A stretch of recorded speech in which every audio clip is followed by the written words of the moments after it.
So, do you feel the need to buy something for every event, or are you constantly scrolling on clothing apps? That's kind of what I want to discuss today. I wanted to discuss how technology has changed our buying habits over time. Research on young consumers have found that they impulse spend a lot and that people will spend a lot of their discretionary income. And I definitely am guilty on spending a lot of things on clothing, but what's the difference? Getting something any time of day or any time you want and really thinking about it. So fashion has been around, or fashion trends have been around a long time, at least since the 14th century in Europe at least. One interesting thing to talk about is the fact that two sociologists came up with this idea of how the trend cycle went. Rich people would wear stuff and then it would filter down to the masses, and then when it got too common they would move on. So basically department stores would copy it and then it would become really common and a new cycle would start. One important thing to mention, and obviously this is more of an American thing, the Sears catalog, but I think this is really important because it was a new way of purchasing something, not just going to a department store. You could buy something by post. And this actually was really important because it allowed people of different races and to be able to easily purchase stuff when they might have been locked out of that experience. Obviously, when we think now, we've got the internet, we've got so many brands we can buy from online. All the early brands to get online were Net-a-Porter and ASOS, the first brands to be online. Just even in that period, how fast people are getting trends. So for something to eventually trickle down, surely that would take more than a year, I'm guessing.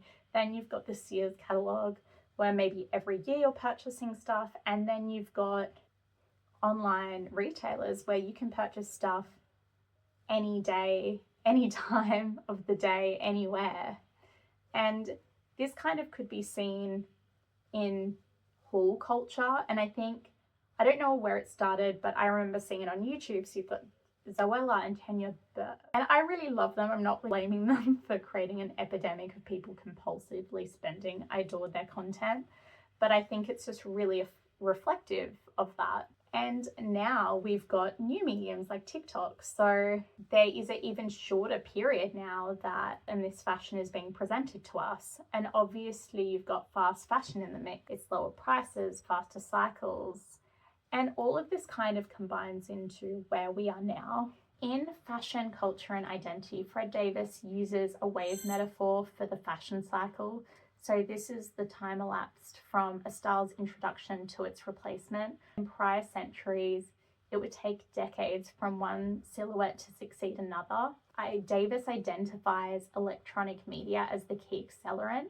The cycle is so fast, he argues, it could expire altogether. So when I was growing up, I did not want to wear the same thing twice to an event, and I didn't want to be photographed in the same thing twice. Was because of social media, and your outfit history was effectively on public record. And I think the whole architecture of the platform just changed people's psychology of how they viewed clothing. So it's something new.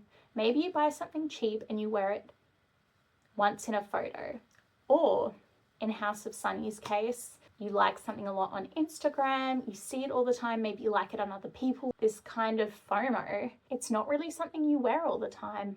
Maybe because it didn't actually go with your wardrobe to begin with. In the book Wardrobe Crisis, the author writes about the difference between acquiring something and admiring it. So the anticipation of something being better than the thing itself. British journalist Lucy Siegle puts it plainly: you own more clothes than any other point in history and less fulfilled by them. So Tumblr. So for me, it just felt like a personal online bedroom, and people were taking running blogs really seriously, and it's not as if there was sponsorships involved. For me, there was a lot of escapism, and clothes were a massive part of that. But it wasn't just clothes, it was clothing from movies, or it was inspired by music I liked, or from a book I read a lot. And I think the best representation of this is Travi, who ran Rookie. She was writing about Riot Girl, Sophia Coppola, but this was all in between photos of her outfits on her blog. So I really liked that these outfits, you could hear about the inspiration. So it wasn't just about this perfect final look. You could see how her fashion developed over time. And I really liked that these girls into fashion were kind of awkward. Everyone seems quite polished, and I do miss that.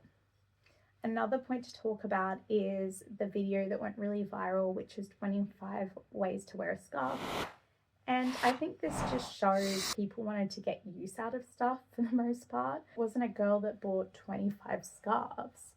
It was someone who styled it 25 different ways. I think as well, skate culture played a lot into how people wore stuff. I did reblog a lot of skate content. Not that I could do an ollie or anything. So I think this is important because skaters have been thrifting and customizing clothes for a decade. They would have it until it fell apart. Photos of beat up Converses were really cool, and I think that really showed just this psychology towards your wardrobe. You were appreciating something until it was literally falling apart. Bands were cooler when they were falling apart. So the Hockney dress, I thought this deserved its own section.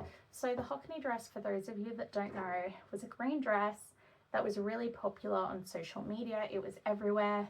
I remember Kendall Jenner wore it, and I really like that the dress was inspired by David Hockney. The interesting thing now is I don't think it was even that long ago, is that you can just see it on Vinted. You type in House of Sunny dress, all these dresses come up, and they're between £9 and £11. And this wasn't a cheap dress. This wasn't a fast fashion dress. This was a dress by a company that got really popular, blew up online, and it's been devalued by how many people have it.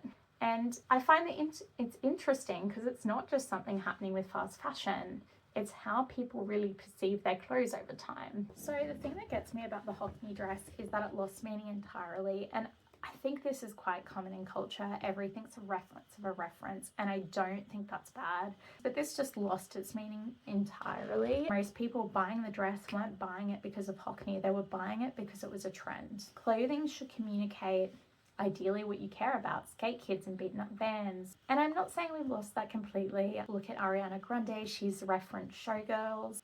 And these references exist because someone cares enough to carry them. And I think that's really important, and that should become normal. Online shopping makes this worse because it's so easy. And that's really useful for some. Accessibility really matters. But for some people who struggle with compulsive spending, frictionlessness is a problem. Phones tell you how much you spent on a certain site. It would be nice for e-commerce to start designing like this. There's something practical we've lost too. We've lost how to sew, mend, and make something last. And I think brands should really bring that back.